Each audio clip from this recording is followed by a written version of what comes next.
Now what the heck is this? Hi guys and welcome back to my channel. Now today we have yet another streamer slash DAC based on a Raspberry Pi. Why am I doing so much of these videos connected to a Raspberry Pi platform? Well, because they offer really a great bang for the buck compared to your mainstream hi-fi products. So today we are talking about PecanPi DAC. It's a board meant to be mounted on a Raspberry Pi. Here you can see a Raspberry Pi 4 down there. This is this green board. And on top of it, here using these connectors, we mounted this board called HAT. And together they make a small computer platform streamer that's basically able to connect to your network. Then it has a DAC on top, and you can connect it directly to your integrated amp or power amp or a headphone amp.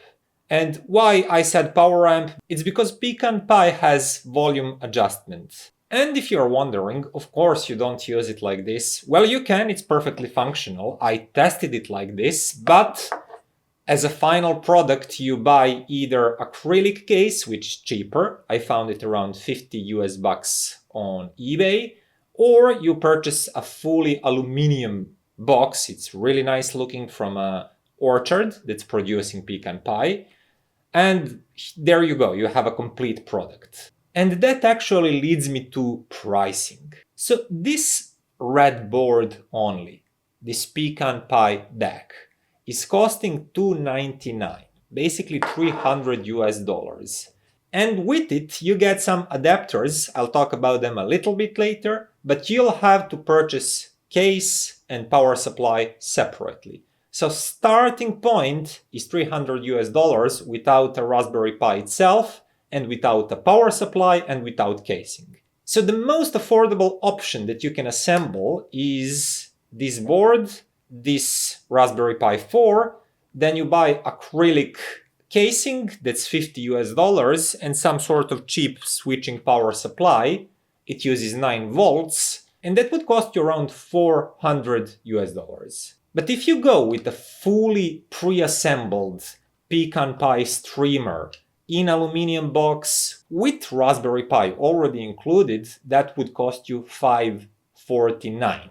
Which take do you prefer? I don't know, it's up to you. These separate ones with acrylic case is definitely cheaper and more affordable. Pre-assembled aluminum one is nicer looking but more expensive. But the most important thing here is, what do you get for that amount of money? Because you noticed it's slightly more expensive than your usual low-budget hat for a Raspberry Pi. Well, when it's put together like this, what you get is a DAC with a streamer that's like Raspberry Pi side of things. You can connect it to network and stream anything from your home network or internet streaming services, such as Spotify, Tidal, Qobuz, etc. You have a really decent DAC on board here. It's basically based around Texas Instruments DAC chip, well, 2 of them, because this is a fully differential design. And as you can see here, we have 2 XLR, those are balanced outputs. That's it. If you want to use single-ended out, meaning RCA, you have these adapters on board. You just connect them to XLR. They're a little bit chunky and not as nice looking, but you then have single-ended connection capabilities. Also important to mention, there is a headphone amp on board. And it's not just there for purpose of being there. It's actually a decently powerful headphone amp. I'll put the numbers on the screen because I cannot remember everything. But there is no dedicated headphone output either. If you want to use that, you'll have to use this sort of adapter from RCAs to headphone output. And then connect these to your PecanPi. And it's quite a contraption, I'll admit that. It's not the most neat and convenient way of connecting your headphones, but once you do that, it works, everything is fine, it has a lot of power, it sounds great. So I hooked it up into my main room setup first, meaning Hegel amp, CAF-LS50 speakers. It basically snapped in instead of my own digital source, which is usually consisted of Denafrips Ares II, and the digital streamer that's currently Pi 2 AES. This one exchanged both DAC and the streamer. And I started listening and realized this sounds good. And it also sounds very full and rich when it comes to tonality and tone timbre. Now, bass line is full, dense, and punchy. There's weight and there's the sense that you can actually feel those notes. And that same character is true for whole frequency spectrum. Mid-range is detailed but has enough of tonal richness and fullness. Same goes for the highest frequencies, they're well extended, everything feels airy, detailed, but it's nicely sounding, it's smooth. It doesn't present you with any sort of edginess or like digital discomfort or something like that. It's airy, it's open, it's detailed, but it's smooth, it feels natural really. And aside from this tonal balance, sound staging is really nice too. We have a reasonably wide soundstage. It's not the widest that you can hear at this price point, but it is reasonably wide. Where it actually shines is the depth perception. Everything has a decent sense of depth and three-dimensionality. And when you combine that soundstage that has decent depth and those rich sounding tones and this bass line with density and with punch, everything feels really present and palpable. And that's quite nice. And it puts this DAC in a group of DACs that I really like. For example, starting with Shit Modi Multibit. If you followed my channel for some time, you probably know that I really loved that one. It's a 250 DAC, it's R2R design coming from Shit. And it sounds full and lush and palpable. A lot of Delta Sigma DACs, such as ones based on Sabre and AK, etc., are snappier, quicker sounding, more detailed, but compared to that Shit Modi Multibit, they're always also flatter sounding. They're just not as lifelike. And no such concerns with PecanPi here. It's definitely in that camp of fuller, more natural, denser sounding DACs. Another example that would be also in that camp is topping D30 Pro, for example. It's also a DAC that has a lot of fullness and tone richness, and also very reasonable depth, soundstage depth. And third example that I wanted to mention is the most expensive Denafrips Ares II. And that's actually a DAC that I'm personally using in my system for quite some time now. It's more expensive than all of these mentioned at $800 currently. And it also has this sort of full, lush, dense type of sound character. And I'm mentioning all of these because I wanted to give you a sense of what PecanPi's strengths and tonality are. It's in that group of DACs. And for me, that's actually a praise. Now I'll immediately move to comparisons, and because this is actually a whole streamer and a DAC and a headphone amplifier, I'll compare it to these kind of stacks that would offer you the same amount of functionality at a similar or maybe slightly lower or higher price. And I'll be pretty straightforward about this. If you opt for the most affordable PecanPi option, which is in acrylic case, you will spend around $400. At that moment, I would highly suggest you to buy some low noise power supply, such as iFi iPower. It's $50 only, and it does improve sound fidelity, it does improve that background darkness and mid-bass control and precision, and like everything sounds just a little bit cleaner and better and more precise. At that moment, we are looking at $450 for a thing that is a streamer, a DAC, and a headphone amp. And for that amount of money, I can not think of any stack, any separate system that can match PecanPi capabilities.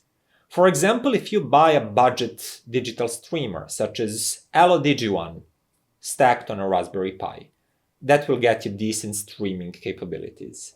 Then you add a decent budget DAC, such as topping E30, for example.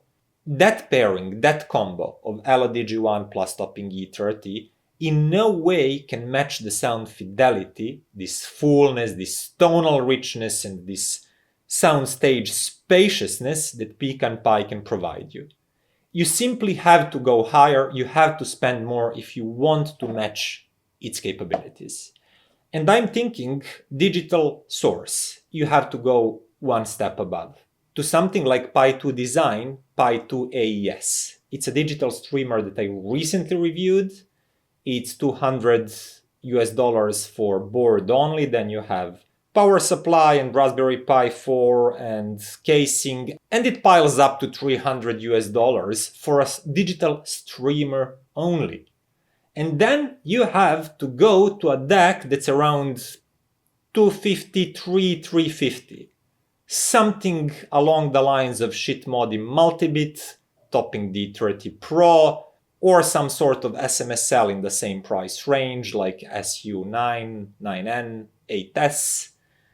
And at that moment, you have a comparable sound fidelity. I actually tried it, and Pi2 AES connected to topping D30 Pro gives you a pretty comparable sound fidelity to PecanPi here. But it costs more. That's a $400 DAC, that's a $300 streamer. Let's say it's $650 or $700, and you have to add digital cable, and also you don't get headphone amplifier that way. And if you ask me, well, I will just use some sort of 2-in-1 DAC and headphone amp, such as, let's say, topping EX5 for $350. Yeah, that would get you more of the features that you get with PecanPi, but I'll have to say this. EX5 is not as good of a DAC as PecanPi is. It sounds considerably more flat and lifeless and not as nearly tonally rich. And to completely match its sound fidelity as a DAC and a streamer, you would have to go with around $300 separates. And that would pile up to almost $1,000, especially if you count in the cables that you need to connect all of those devices. And if you want to use lower noise power supplies for all of these devices. So it's really not an easy task. Here you get all-in-one device that truly has some limitations. And basically I'm thinking on PecanPi possessing only XLR outputs. So if you want to switch to RCA, you have to use these adapters. And if you want to use headphone output, you have to stack two adapters in series so you can connect headphones. And I really don't find that particularly appealing or convenient. But with this sound fidelity that PecanPi is offering at this price, I'm willing to overlook that part. I would rather use this, which is slightly more inconvenient and has a feel of more of a do-it-yourself product and less of a finished plug-and-play, rich with connectivity factory device. But if the other option is something that looks nicer, it's easier to use, but it sounds considerably worse, yeah, in my book, PecanPi still has an edge there.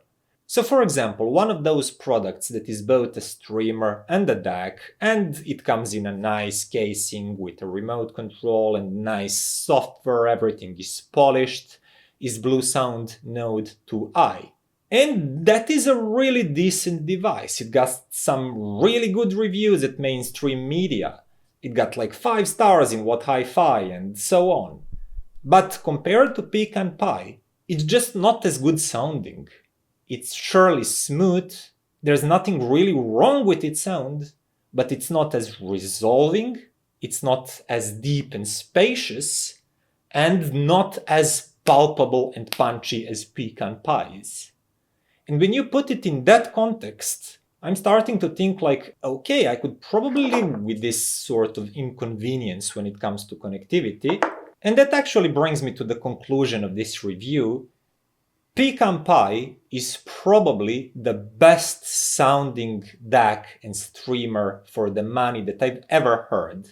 And I listened to a lot of these sort of DACs and streamers and combinations, especially around this budget. And that really stands true if you go for a pricier version of PecanPi that is basically pre-assembled in a nice aluminum case. But it's especially true if you go for a lower priced acrylic case variant. And as I said previously, I would really wish that it came with a little bit more connectivity options. I would much prefer to see RCAs on board and headphone output on board, so we don't have to use these. But that said, when it comes to performance, that's top-notch. When it comes to value, that's also top-notch. It's really hard to beat. This could easily be a streamer and a DAC in a nice mid-range system. I used it in my own Hegel and LS50 system and I didn't find anything wrong or anything urging me to switch back to my regular setup. That is admittedly sounding better, but it's costing like 3 times more. This one is simply a great bang for the buck. And with that, it's time to end this video. Thank you for watching. Click that button, share it with your friends. Consider becoming a patron also, that would really help this channel grow and test even more interesting gear. And see you next time. Bye.